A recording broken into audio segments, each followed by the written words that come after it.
Hello, my little flowers. Today's adventure is all about character. My friend Kelly was back in town for a short stay this time, and she really wanted to focus on meeting characters and getting their autograph on this trip. So we met up with her at Disney's Hollywood Studios to see who we could find. So with all that being said, let's go. Mike the Bee, the music. So when we first arrived at Hollywood Studios, we did not go running for characters right off the bat. No, instead we decided to take a ride on the Twilight Zone Tower of Terror. I mean, why not, right? So the Twilight Zone Tower of Terror version here at Walt Disney World is the original version. It did open on July 22nd of 1994. The building stands at 199 feet, making it the second tallest building on Walt Disney World property. Now, for those of you who experienced this attraction before, you already know that there are several different drop sequences you can experience once you're in the actual drop shaft. Now, when the attraction first opened, there was only one sequence available. And then, of course, at some point, I'm not really sure the time or the date they did it, but they did start making multiple drop sequences. So that way it truly felt like you were in the Twilight Zone and you never knew what was going to happen whenever you experienced the attraction. And of course, being in Hollywood land, you must always be ready for your close-up because they do take your photo, and now there's a video on this attraction of your experience. After a thrilling ride on the Twilight Zone Tower of Terror, our adrenaline was going and we needed a little pick-me-up. So we decided to stop by the Trolley Car Cafe, which is also the Starbucks. My partner decided to get one of the signature items here at Hollywood Studios. It's the carrot cake cookie. Now this thing has been here for a very long time. Of course, it was actually over at the Rider Stop back when there was the Streets of America. We'll get to more of that later. The carrot cake cookie is a staple. If you've been to Hollywood Studios, if you've been going for a long time, you know what it is. It is a carrot cake, basically a giant carrot cake whoopie pie. It's 2 layers of carrot cake in a cookie shape, and then the middle is, of course, cream cheese icing. It's a very yummy, delicious treat. It's quite large, and it's usually in the grab-and-go section of the Trolley Car Cafe. You can take it with you, you can snack on it all day long, or you can grab one to go as you're on your way out of the park to your next destination. So now that we had us a little snack, we decided to hop on Mickey and Minnie's Runaway Railway. Now, since this attraction opened back in March of 2020, it has slowly become a favorite of visitors to this park. Now, there is still some controversy because it did replace the Great Movie Ride, which was an amazing attraction.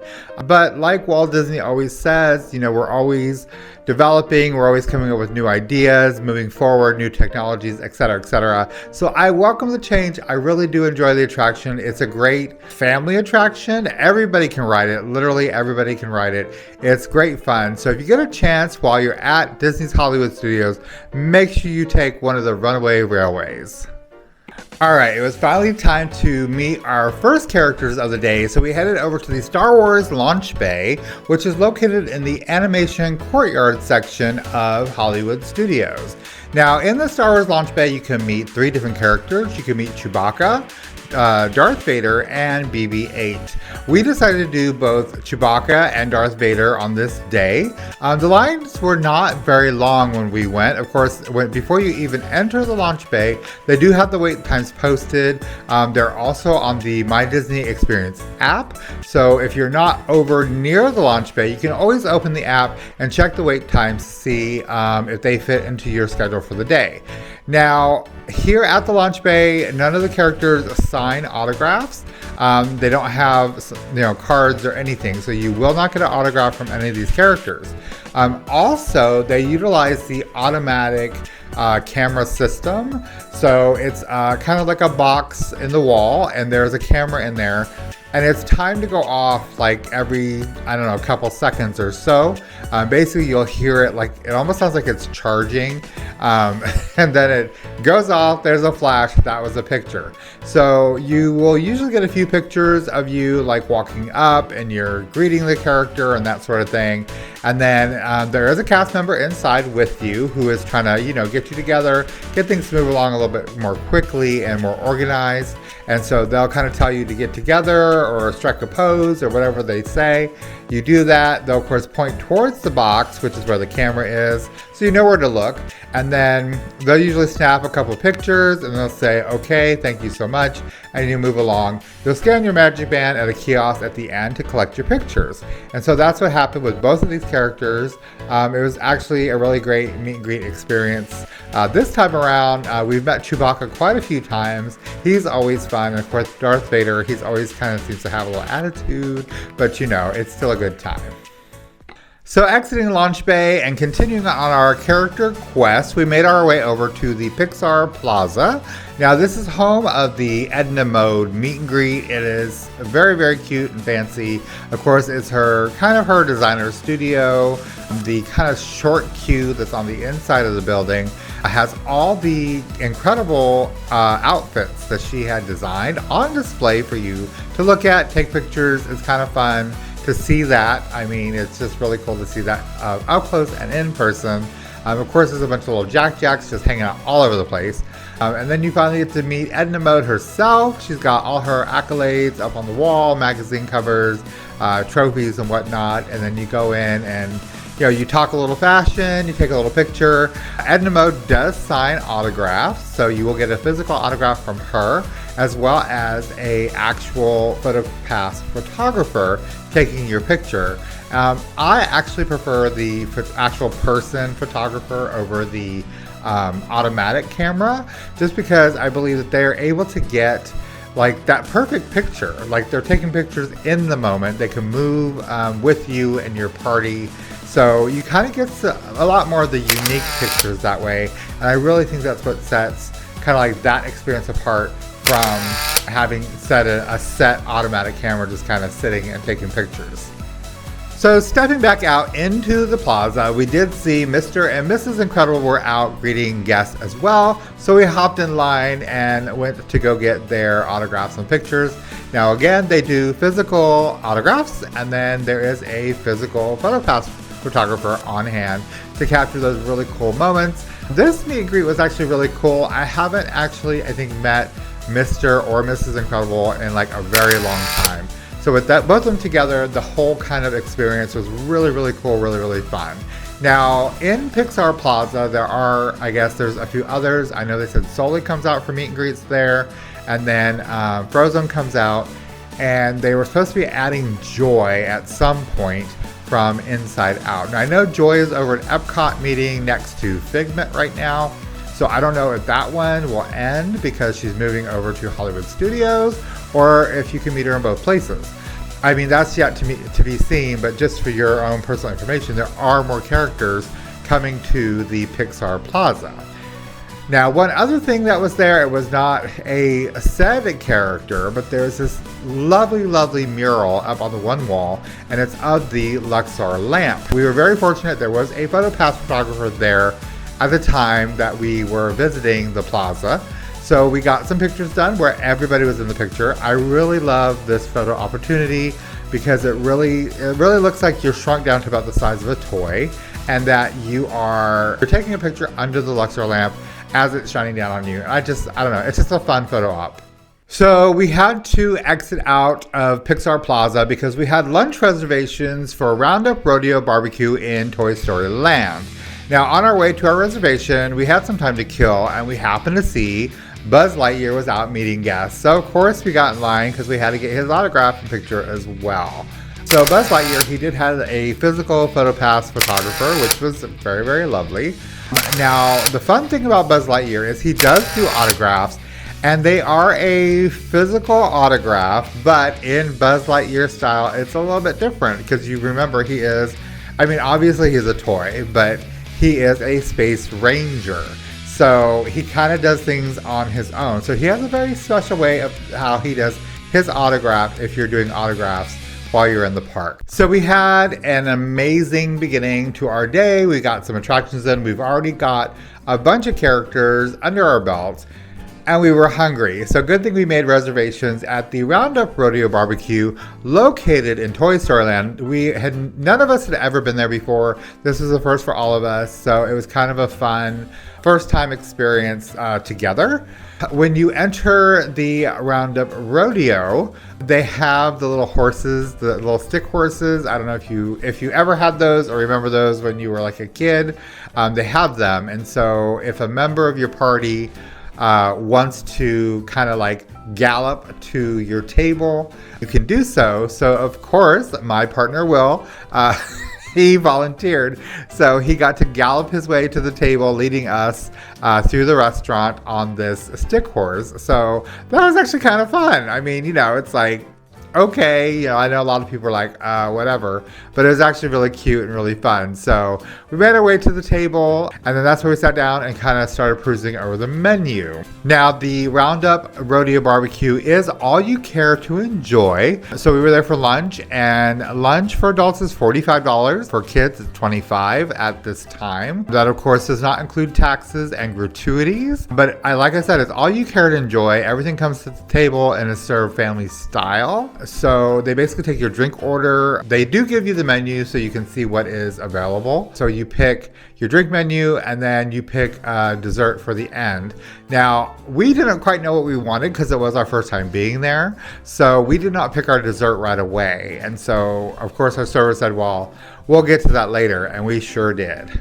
So my partner decided to start off with the Rattler Rum Punch. It was Bacardi Superior Rum, orange pineapple juice, lime, passion fruit, and a sweet and spicy rim. He said it was actually really, really good. So if we do return to the barbecue, he'll probably get this drink again.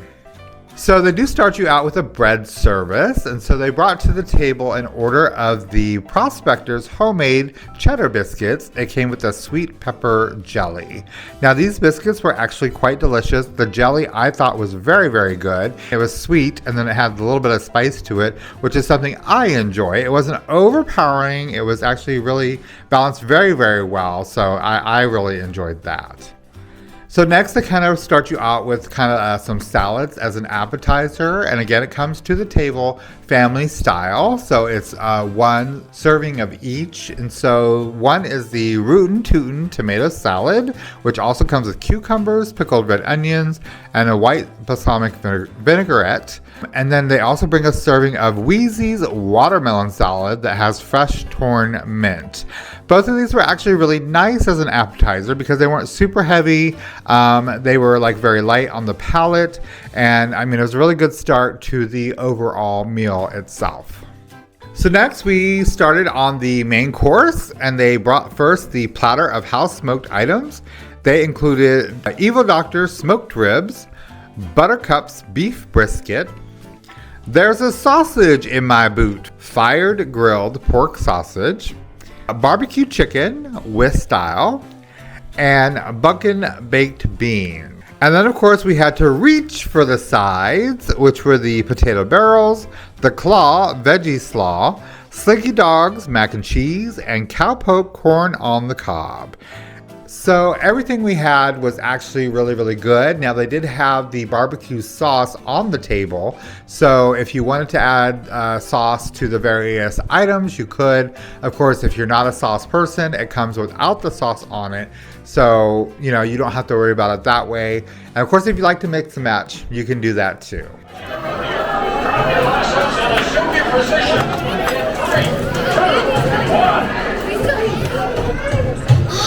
Where is it? I know I left it around here somewhere. Mom! Have you seen my cowboy belt buckle? I can't find it! Never mind! Yeehaw! It's Well done, cowboys! So we got through the main parts of the meal, our appetizer, the main part. Of course, we had our drinks with us, the biscuits, like, oh my God, we were stuffed. Well, guess what? There's still dessert to get through. So we made decisions on dessert and they brought it to the table. So what we chose was Bo's lemon and blueberry cheesecake, Gruff's peach strawberry pie, Billy's chocolate silk pie, and cupcake a la Forky, which was a gooey chocolate cake, graham cracker buttercream, and a sugar cookie. Now, when they brought them to the table, these desserts, I mean, they were tiny. They were like a shot glass worth of dessert, which most people were, probably like, oh my God, these are so small. So after the actual meal, like, we didn't have room for dessert. So these tiny, tiny portions of dessert were actually a welcome sight. I know some people will be like, but we paid all this money, we feel cheated. I'm telling you, we did not feel that way at all. It was just like the perfect little like kiss at the end. Like, here's just a small little something, something sweet to get you through. So as far as Bo's lemon and blueberry cheesecake, I thought that one was actually quite delicious. The flavors came together very, very well, and they weren't like super sweet or overpowering. Gruff's peach strawberry pie. So this one had more of a peach than strawberry flavor. So, I mean, they could probably just call it a peach pie and get away with it. Although you could see the bits of strawberry in it. It just didn't come through because the peach just really overtook it. It was still good though. Billy's chocolate silk pie. I love me anything chocolate. So the chocolate silk pie, they really like hit the nail on the head. It was so good. I wouldn't mind a bigger portion because I just really like this one a lot. The cupcake a la Forky, to me, it was good. Like, it was a standard cupcake. It was a novelty. So it looked so cute. It was so cute. It was perfect for, you want pictures, Instagram, whatever to, that you came and it was here at this restaurant. But the cupcake itself, I mean, it's nothing to write home to. I mean, to me, it was pretty much just kind of a plain cupcake, but I mean, it was good. All right, so we had lunch, we were full, we probably needed a nap, so we decided to go on Toy Story Mania. This is a staple for us. We love doing this attraction. It's a fun little competitive attraction to, just have a little fun between you, your friends, your family, whoever decides to join you on the ride. So I do have some fun facts for you though. So back when it opened on May 31st of 2008, our attraction was opened by Tim Allen, who happens to voice Buzz Lightyear.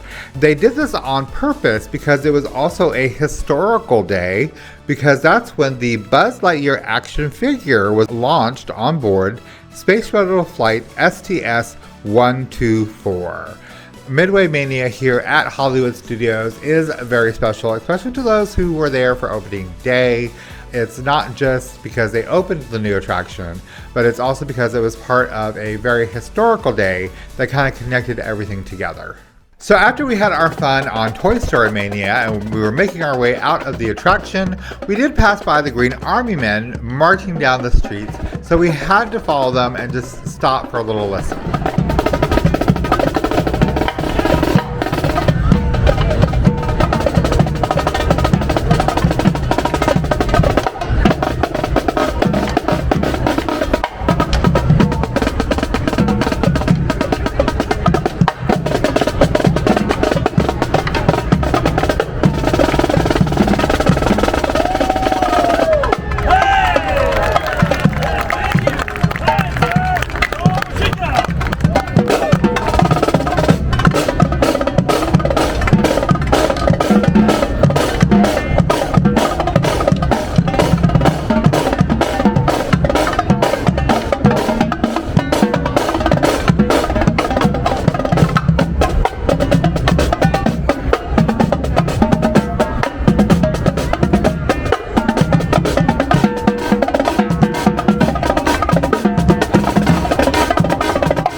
There you go. There you go. Everybody get those hands. Come on. Let's go. There we go. There we go.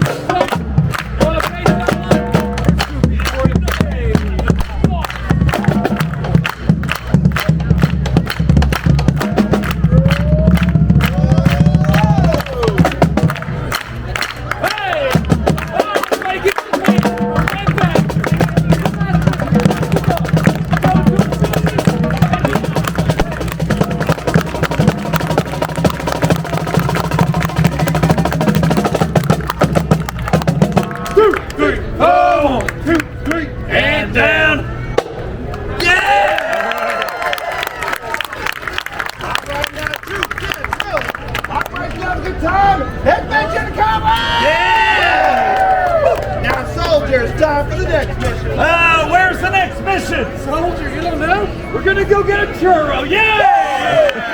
I ain't no time out. We're not grabbing that churro yet. You know we gotta get in line to ride. Slug it out! Slug it out! Sir, yes, sir. Left and right and left and stride. That churro can wait. It's time to ride. 1, 2, slug it out! 3, 4. Have a great day now.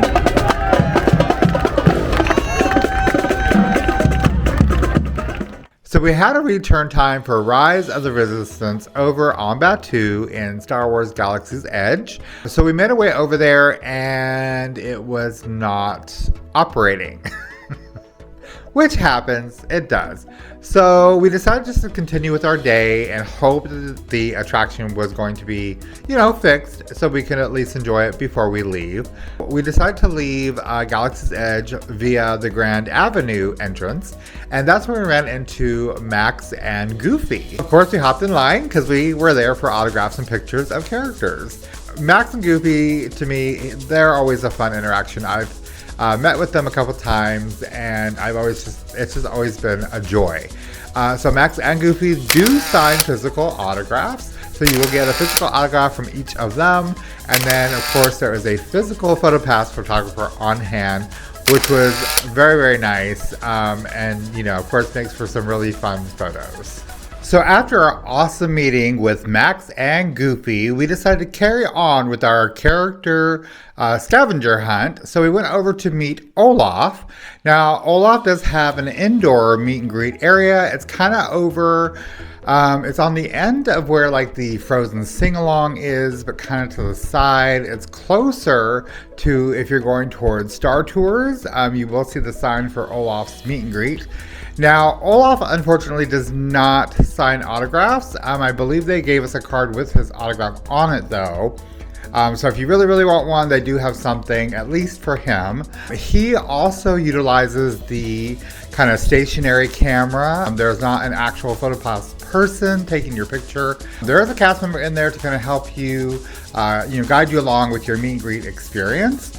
So when we met up with Olaf, we did have an issue later when we checked our PhotoPass gallery, because only one photo showed up, and it was a photo of us basically when we first got in there and was saying hello and all that good stuff. If this ever happens to you, if you ever have any PhotoPass photos that do not show up on your gallery, you can submit on a form. You can do it on the app. I find it easier to do it on desktop. I usually have to search for it though under the frequently asked questions of PhotoPass. So like, what do you do if a photo doesn't show up in your gallery? But there is a form for you to fill out.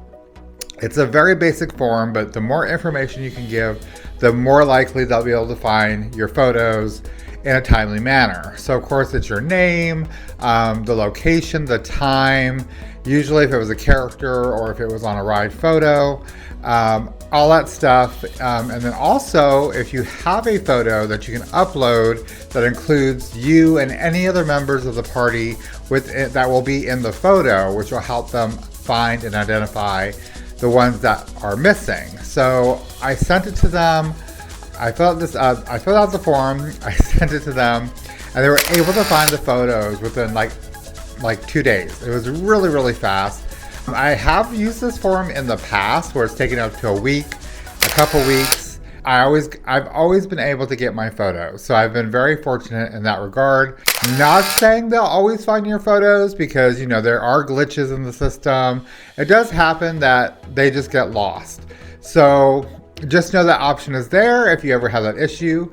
Otherwise, we had a fantastic time meeting up with Olaf. Well, continuing on our character palooza, we went over to meet Minnie and Mickey Mouse. So they are in the Red Carpet's Dream meet and greet location. This one is actually really cute. Now they are separate. They are not together. They're in the same building, but you will meet them one at a time. They both do sign autographs, so I will say that first, and they both have a real photographer as well. So you first meet up with Miss Minnie Mouse, and she's looking all dapper and just lovely in her kind of Hollywood red carpet, finest, just looking really nice and ready to go. And then you go down this corridor and then you come up to meet Mickey. Now Mickey is dressed as Sorcerer Mickey, which is really, really fun. I really enjoy this meet and greet. The whole setting is just amazing. All right, so we have been running. So we needed a little break. So we decided to stop into the Baseline Tap House.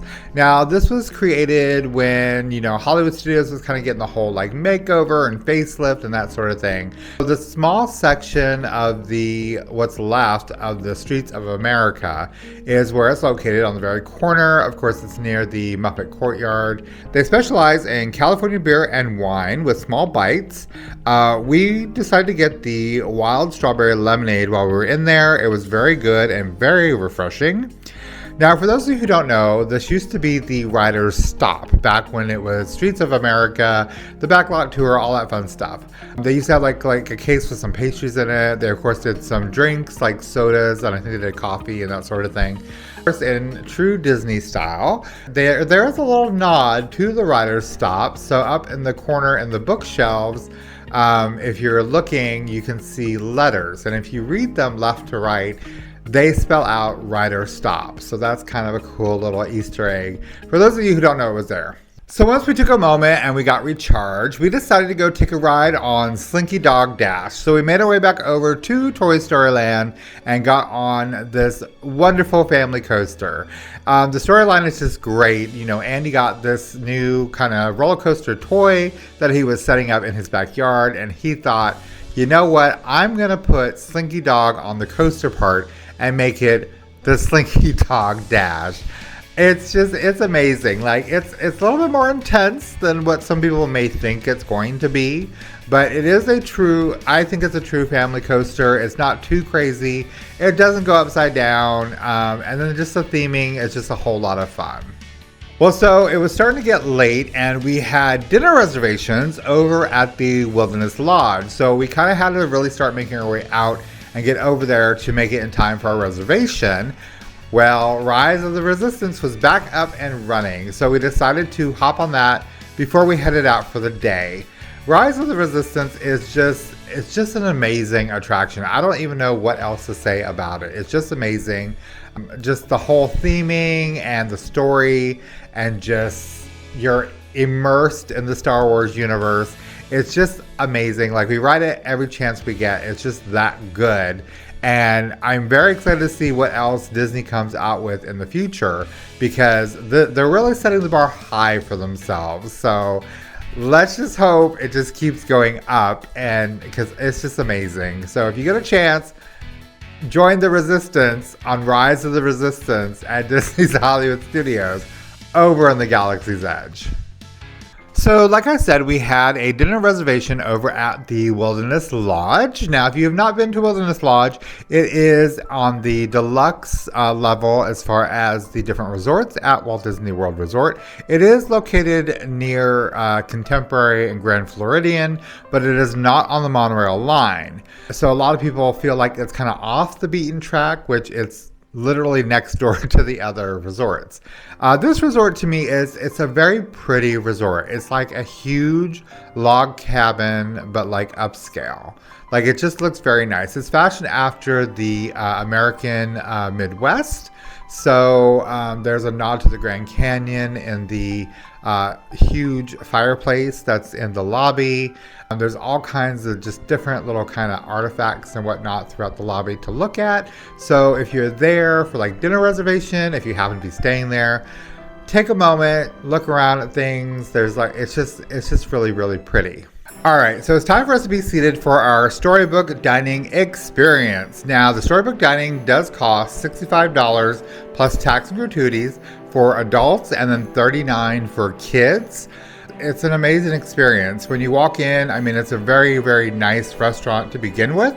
It's been made to look like the Enchanted Forest has kind of overtaken it. Throughout the evening, there's some very just fun effects that happen that really kind of immerse you into the dining experience. So Storybook dining is also a character dining experience. So while you're in there, you will be meeting with Snow White, Grumpy, and Dopey, who will be coming to your table for meet and greet, autograph signings, pictures, video, just a quick little hello, welcome to the Enchanted Forest, hope you're having a good time, and all that stuff. We had a really good interaction with each of the characters. And of course, later on, and I'll explain it later, you do get an invite to go meet the Queen, or also known as the Evil Queen. So as we got seated at our table, they proceeded to take our drink in entree order. My partner decided to start off his evening with the Enchanted Apple. This is Sky-infused citrus vodka, Daikupor pucker sour apple liqueur, and white cranberry juice. Now, as we got our drinks, they also brought the shared appetizers, which consisted of a wild mushroom bisque with chive oil. This was actually very delicious. The hunter's pie, which was turkey and chicken kind of meatballs, came with a cranberry preserve and crispy sauerkraut. This was amazing. And then the Wicked Shrimp Cocktail, which consisted of Bloody Mary vinaigrette, seaweed salad, and spice house-made seasoning. Now, I'm not a shrimp/seafood person, so I didn't try any of this, but members of the party that had some said it was quite delicious. Now, like I said, you do choose your entree ahead of time, and so me and my partner both went with the Royal Prime Rib Roast, which came with a horseradish mashed potatoes, carrot, and juice. So this was actually really, really good. I, of course, like the horseradish on my prime rib. So all I did was I ate a little bit of the mashed potatoes with the prime rib. It was so delicious. It also came with a popover. So, I mean, I could not finish this whole thing. I did everything except for the popover, but I was good with that. Our friends decided to go with Bashful's Sustainable Fish, which had an herbed risotto and gremolata. They said that this was actually really, really good. They seem to enjoy it. Like I said, I don't do fish or seafood, but they really seem to enjoy their main course. All right, so we had our appetizers, we had our main course, we're totally full. But again, it's time for dessert. So they brought the shared desserts, which consisted of the Miner's Treasure, which was a cookies and cream panna cotta with chocolate gems. This was pretty good. I'm not a huge panna cotta fan, but the cookies and cream panna cotta, I don't know, it was actually pretty good. They also had the Fairy Tale Gooseberry Tart, which was meringue and gooseberry. This was actually quite delicious. I don't think I've ever had gooseberry before, and this done in this tart was actually pretty good. Of course, I had the Poison Apple, which was dark chocolate apple mousse with a sour center. These were good. I have to say these were actually pretty good. So we got done with everything, and they kind of came to the table with this box, and we were like, what's going on? So there was one final kind of like kiss to the end of the meal, and it was the Hunter's Gift to the Queen, which was a dark chocolate heart. And the presentation was just so much fun because they bring it the box that, was supposed to have Snow White's heart in it. Thank God that wasn't the case. But instead they had these like really good dark chocolate hearts, one for everybody at the table. I know some people don't like dark chocolate. I enjoy a good dark chocolate, and these were actually really good. So it was a really good ending to a really, really good meal. We still have one more thing. We have finally got our invitation to go meet with the Queen. So when we got up from our table before we left, we did go stand over to meet the Queen, quote unquote, the Evil Queen. She was probably my favorite meet and greet. She was so much fun. She was so disgusted with everybody. But oh my God, it was so much fun. She was moving people along. She was not waiting for people to ask questions or take time or anything. I would definitely recommend this experience. Like, I can see why you could never find a reservation. It is just that amazing and that much fun. I hope we get a chance to do it again sometime in the future because it just really is that great. Well, guys, that's going to do it. I mean, we had a great day of finding characters, getting their autographs and pictures, as well as fitting in a few attractions while we were at Hollywood Studios. And then we had 2 really good meals today. The barbecue was actually really good. And then for the price, remember theme park pricing, it really wasn't that bad. It's all you care to eat. So if you're super hungry, you have people who really like to eat, I mean, definitely check this place out. It's well worth the price and the time. And then of course the Storybook dining, I can't say enough. It was an amazing experience. I can't wait to go back and experience that again. But with all that being said, thank you so much for following along on these little adventures of mine. And as always, I am Mike the Bee. You never know where I'm going to be. I'm just going to be. You be too. I'll see you guys later. Bye.